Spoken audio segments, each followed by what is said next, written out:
ये जो छोटी छोटी घिया लगी हुई हैं ये इस तरह से काली पड़ के ना सूख रही है। ये मेरी तोरी की बेल थी, इस पे देखो तोरियां लगी हुई थी पर ये सूख गई है और इसमें देखो ये धब्बे धब्बे से भी आ गए। ये देखो ये शिमला मिर्च है मेरी। अब ये कैसे पत्ते मुड़े हुए ना, ऊपर की तरफ जो मुड़ते हैं ना वो बोरोन की कमी में होते हैं कटोरी की तरह, और जो नीचे की तरफ मुड़ते हैं वो कैल्शियम की कमी में होते हैं। इसको सभी को है ना इसमें डाल देते हैं ताकि ये इसमें अच्छे से घुल। आप भी जितना हो सके कोशिश करें कि भाई अपने घर के लिए जो सब्जियां वगैरह उगाएं वो ऑर्गेनिक तौर पे ही हों, इनका खाने का भी टेस्ट अलग होता है। नमस्कार किसान साथियों, काफ़ी दिन से कोई वीडियो नहीं डाल पाया था। आज की वीडियो हमारी बड़ी ही नॉलेजफुल होने वाली है। पिछले कई दिनों से पोंट के कार्य में इतना बिजी था कि मैं अपने जो गार्डन में सब्जियां लगा रखी हैं घर के लिए उनकी तरफ ध्यान नहीं दे पाया था। तो उसमें से ना इतनी गर्म लूएँ चल रही हैं, एक दो बेल तो मेरी सूख भी गई है और कुछ कमियों की वजह से है ना उनमें बीमारियाँ भी आ गई हैं। ना मैं अच्छे से स्प्रे वगैरह कर पाया था, ना उनमें मैं पोषण वगैरह दे पाया था उनको। तो आज उनकी सारी कमियों को दूर करेंगे। एकदम तो दूर नहीं होंगी, धीरे धीरे दूर होंगी, पर आज शुरुआत कर रहे हैं। अब हर हफ्ते इस रूल को हम अपनाएंगे। आज हम अपने पौधों में ना बड़ी ही बेनिफिशियल और न्यूट्रिशनल वैल्यू वाली चीज़ें देंगे। आगे वीडियो में मैं आपको बताऊंगा कि मैं अपने पौधों को क्या दूंगा कि जिससे उनकी हेल्थ फिर से सुधरेगी। ज़्यादा टाइम वेस्ट ना करते हुए अपनी वीडियो स्टार्ट करते हैं। अब ये देखो ये जो छोटी छोटी घिया लगी हुई हैं ये इस तरह से काली पड़ के ना सूख रही है। ये देखो ये वाली भी ब्लैक होके सूख रही है। ये मेरी तोरी की बेल थी, इस पे देखो तोरियां लगी हुई थी पर ये सूख गई है और इसमें देखो ये धब्बे धब्बे से भी आ गए हैं। ये तोरी है, ये देखो ये नीचे की तरफ मुड़ गई है और ऐसे दाने दाने से उभर आए हैं, छतरी की तरह हो गई है। तो ये किस चीज़ की कमी में है वो आपको मैं बताऊंगा और इनकी कमियों को भी दूर करेंगे। काफ़ी दिनों से मैं अपने वाटर पॉन्ड की वजह से ना इनको ध्यान नहीं दे पाया था, सिर्फ मैंने इनको पानी दिया और कुछ नहीं किया। एक मौसम इतना गर्म है कि इतनी तेज़ गर्म लूएँ चल रही हैं कि भाई अच्छा खासा इंसान भी सूख जाइए तो फिर भी पौधे ही हैं। देखो ये घिया ये भी ब्लैक हो गई है। ये छोटी सी लगी है, आज सुबह मैंने 2-3 घिया तोड़ी हैं, वो काफ़ी बड़ी थी। अभी देखो जितना भी फल आया हुआ था ना ये सारा ख़राब हो गया है। ये किस चीज़ की कमी में हुआ है ये मैं आपको आगे चल के बताता हूँ। और इसमें हम आज क्या डालेंगे जिससे कि भाई इनमें फिर से सुधार हो सके। बस एक ये जो मेरी कद्दू की बेल है ना, जो गोल वाली घिया है, ये अच्छी चली हुई है। बाकी सभी लगभग सब्जियां हैं ना सूखने के कगार पे। कुछ तो मौसम साथ नहीं दे रहा, कुछ इनमें न्यूट्रिशंस की कमी हो चुकी है। तो चलो अब मैं बताता हूँ कि वो कौन सी चीज़ें हैं जो हम उन पौधों में देंगे जिससे कि वह उनकी हेल्थ फिर से सुधरेगी।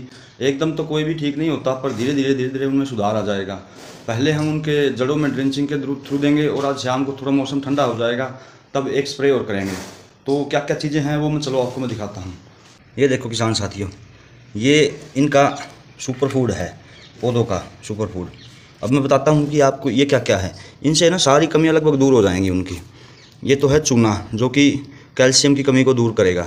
इन सबको है ना हम ये बाल्टी रखी हुई है पानी की, इसमें घोल के और सब में है ना 1-1 लीटर ऐसे ड्रिंचिंग के थ्रू देंगे। ये है अमीनो एसिड, ये सीवीड फर्टिलाइज़र है, ब्लैक जो है ये दिखाई दे रहा है आपको। ये फुल्विक एसिड है और ये बोरोन है। जो हमारी मैंने दिखाई थी ना जो घिया हमारी ब्लैक हो रही थी वो बोरोन की कमी से होती हैं। और जब बोरोन की कमी हो जाती है तो जब मैंने आपको दिखाई थी कि वो तोरी की बेल नीचे को छतरी की तरह हो गई है मुड़ के, तो बोरोन की कमी से है ना फिर पौधे है ना कैल्शियम का अपटेक ज़्यादा कर देते हैं, उससे ना फिर कैल्शियम की भी कमी हो जाती है। तो हम ये कंप्लीट पोषण देंगे उनको जिससे कि भाई उनकी हेल्थ में सुधार आए और फिर से हमें अच्छा प्रोडक्शन मिलना शुरू हो जाए। और इस सब को है ना हम पानी में घोलेंगे, ये तीनों चीज़ें पानी में आसानी से घुल जाती हैं। ये देखो किसान साथियों, अब है ना हम अपने इसको सभी को है ना इसमें डाल देते हैं ताकि ये इसमें अच्छे से घुल जाए और फिर इसको पौधों की जड़ों में देंगे हम।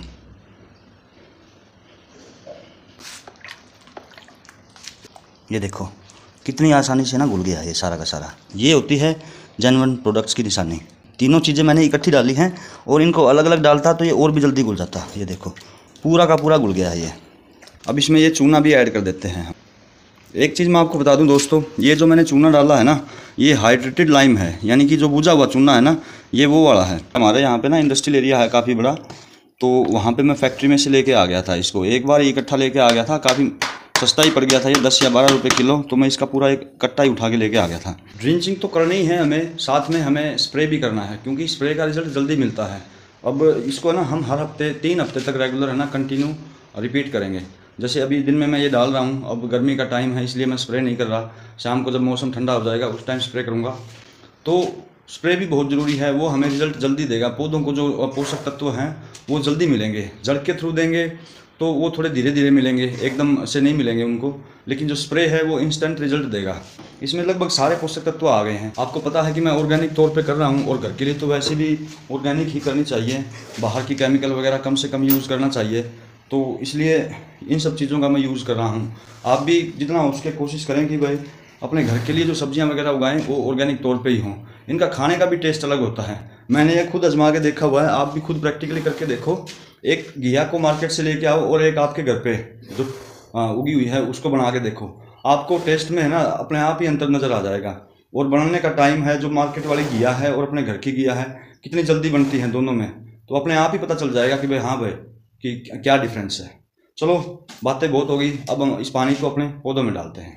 तो अब हम इसमें ये हमारा सुपर फूड जो इनका है ये डालते हैं। ये देखो कितने अच्छी तरह से घुल चुका है ये। और ये डालना कैसे है वो भी दिखाता हूँ मैं। इसको थोड़ा थोड़ा इस तरह से इसकी जड़ों तक पहुँच जाए, जो कि ड्रिंचिंग इसे ही बोलते हैं।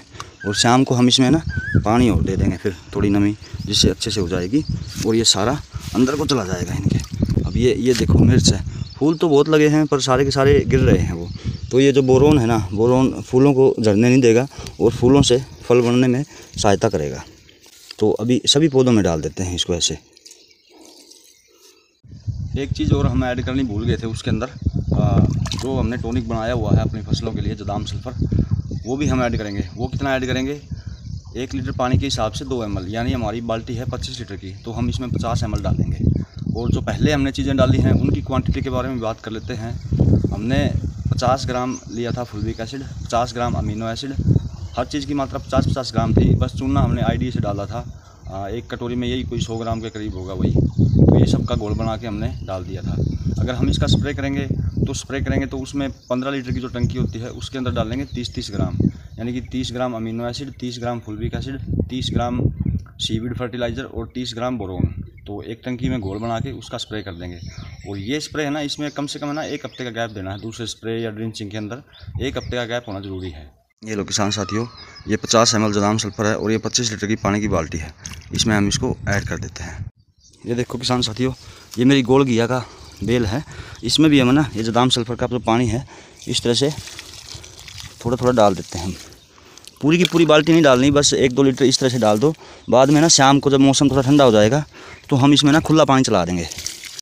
डोज़ के बारे में हम फिर से एक बार बात कर लेते हैं सभी चीज़ों के लिए। जो fulvic acid, amino acid, seaweed fertiliser और बोरोन, इसकी मात्रा अगर हमने ड्रिंचिंग करनी है 50-50 ग्राम लेनी है, 20-25 लीटर के पानी के करीब में, सभी में 1-1 लीटर डाल देना है। और अगर हमने स्प्रे करना है तो 30 ग्राम पर टंकी के हिसाब से लेनी है। और अगर हमारी मान लो खुले एकड़ में है, उसमें अगर स्प्रे करना है तो ये 150 ग्राम होता है 1 एकड़ का स्प्रे। और अगर हम पानी के साथ चलाएँगे, खुले ड्रिंचिंग करेंगे या फिर बेसल डोज में डालेंगे तो 1 किलो 1 एकड़ में डलता है ये। उम्मीद है आपको ये वीडियो अच्छी लगी होगी। अगर ये वीडियो अच्छी लगी दोस्तों तो मेरी वीडियो को लाइक करना, मेरे चैनल को सब्सक्राइब करना और ये वीडियो दूसरे किसान साथियों तक या जो होम गार्डनिंग करते हैं उन तक शेयर करना, ताकि इस चीज़ का बेनिफिट उठा सकें। अगर कोई भी फिर भी आपकी क्वेरी रहती है तो कमेंट ज़रूर करना दोस्तों, ताकि मैं आपको उस चीज़ का आंसर दे सकूँ। मुझे बड़ी खुशी मिलेगी। धन्यवाद दोस्तों।